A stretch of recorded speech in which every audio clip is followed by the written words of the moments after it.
लौटना आसान नहीं। कहानी शुरू होती है शहर की हल्की बारिश में। भीगे हुए एक बूढ़े चेहरे से रघुवीर, जो 10 साल बाद अपने गांव लौट रहा है। हाथ में एक पुराना बिफ क्रेज, आंखों में थकावट और दिल में एक ही सवाल, क्या माँ दरवाजा खोलेगी? वो हर कदम पर याद करता है वो दिन जब माँ ने गुस्से में कहा था, आज के बाद इस घर की दहलीज मत लाहना। रघुवीर इकलौता बेटा था। माँ कमला देवी के लिए उसकी पूरी दुनिया, पिता का साया, बचपन में ही उठ गया था।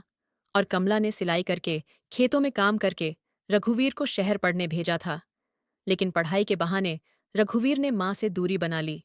वह शहर की चकाचौक में ऐसा खो गया कि 5 साल तक कभी फोन नहीं किया, कभी लौट कर नहीं आया। एक दिन अचानक गांव आया और माँ के सामने एक लड़की को खड़ा कर दिया। माँ, यह लीना है, हम शादी कर चुके हैं। माँ का दिल टूटा। लीना एक अमीर और आधुनिक सोच की लड़की थी, जो माँ की शादी की और जीवन शैली को गवार करती थी। माँ ने चुपचाप दरवाजा खोला, रघुवीर को अंदर आने दिया, मगर रात होते कहा, तू जो करना चाहता था कर चुका। अब इस घर में तेरी कोई जगह नहीं, बताना दोबारा।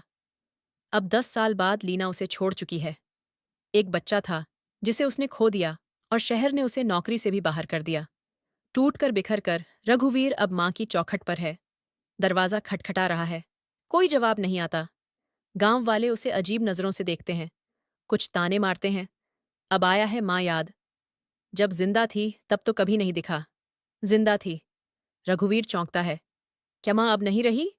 वह माँ का पुराना घर खोलता है, धूल भरा, ठंडा, मगर माँ की खुशबू से भरा हुआ। एक अलमारी में उसे एक पुरानी चिट्ठी मिलती है। माँ ने लिखी थी पर भेजी नहीं। प्रभु, मैं तुझसे नाराज नहीं हूं, बस टूटी हुई थी। तू जब गया, घर से ज्यादा दिल खाली हुआ, लेकिन फिर भी हर त्योहार पर तेरे लिए खाना बनाती थी। मैंने गुस्से में जो कहा वापस मत आना, वो सिर्फ जुबान थी, दिल नहीं। अगर कभी लौटे तो सिर्फ एक बार मुझे माफ कर देना।